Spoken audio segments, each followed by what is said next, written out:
José Ramos e Catarina Palce foram condenados pelos assassinatos. E a cidade, desde então, tenta ocultar os detalhes dos crimes que aconteceram bem aqui, na Cidade Baixa.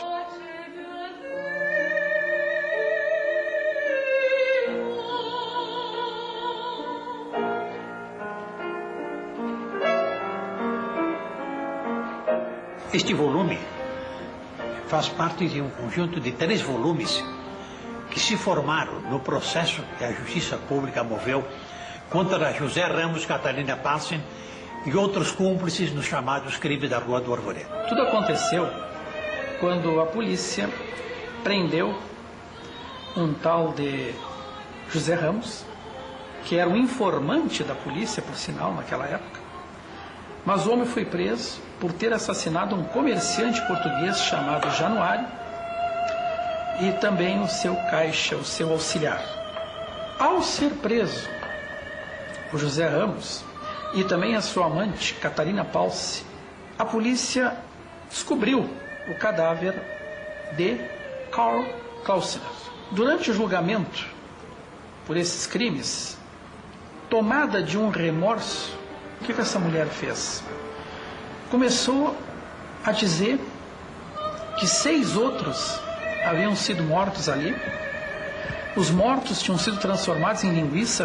O Ramos matava e esquartejava, e levava as partes do corpo até o açougue, onde o Clausen procedia à fabricação de linguiça.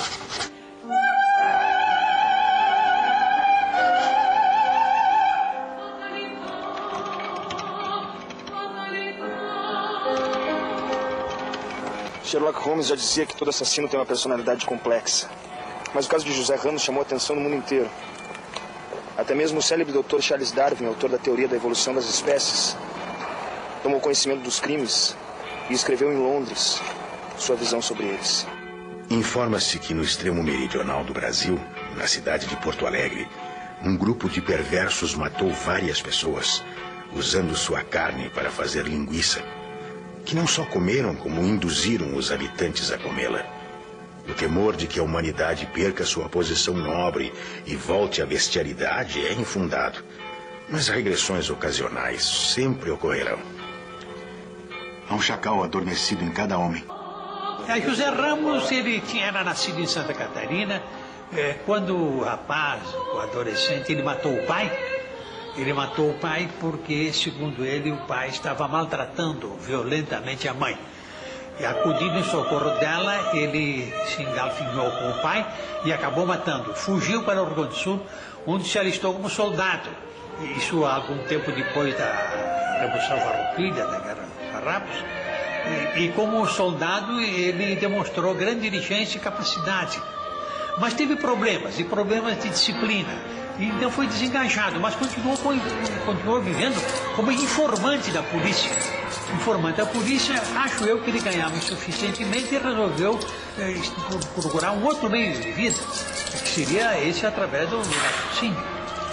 E era um indivíduo extremamente gentil, simpático e envolvente. Ia à missa todos os dias de manhã na Matriz, ali na praça, Matriz, né? Quando havia concertos no Teatro São Pedro, ele comparecia e se sentia enlevado com a música erudita. E, sobretudo, era um cavalheiro em todos os sentidos da palavra.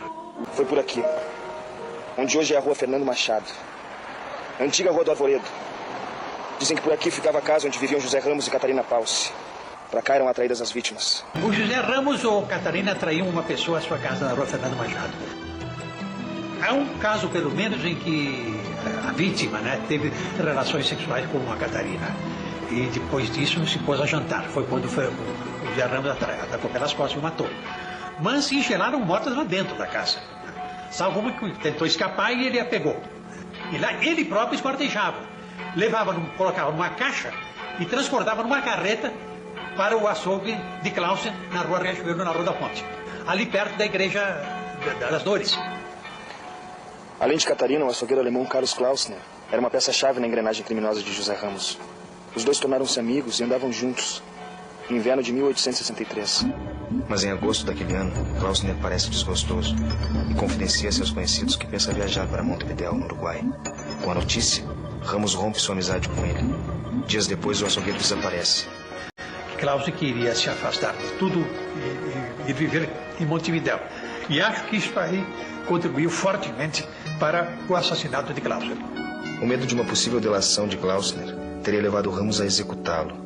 Além disso, Ramos toma posse do açougue, dizendo a todos que compraram o negócio do amigo, antes da viagem de Klausner para o Uruguai.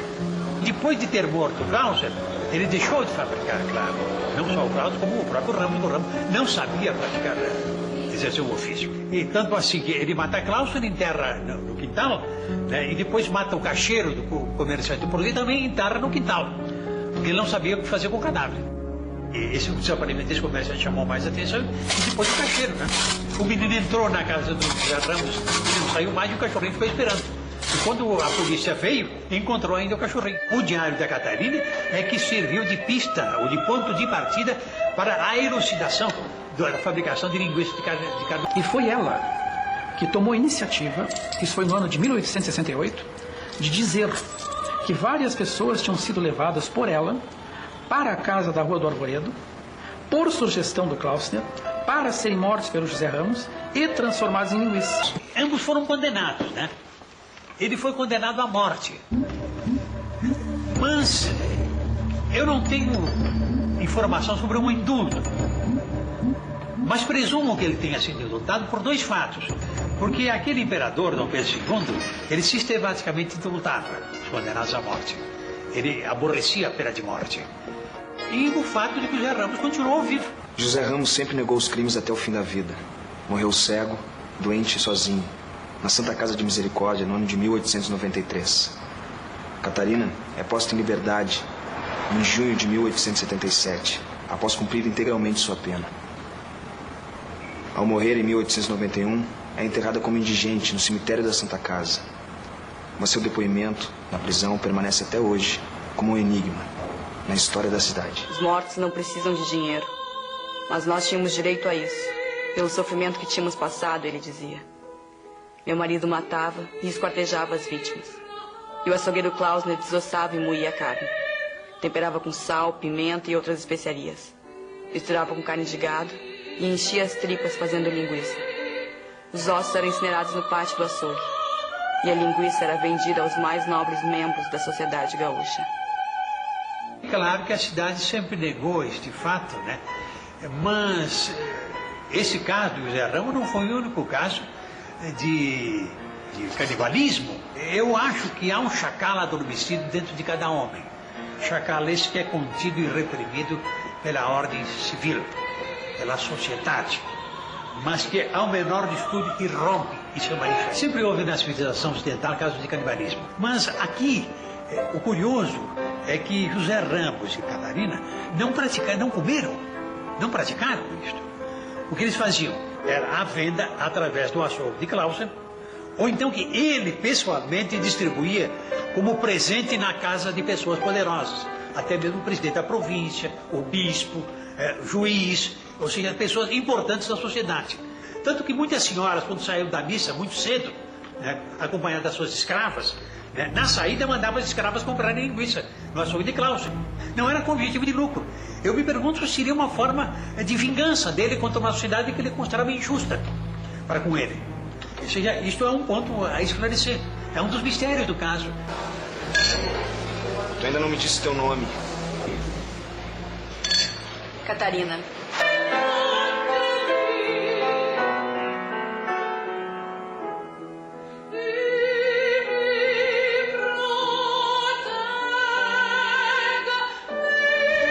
Soube que o senhor já conheceu a minha esposa, Catarina. Precisamos conversar. Eu tenho uma proposta muito proveitosa para o senhor.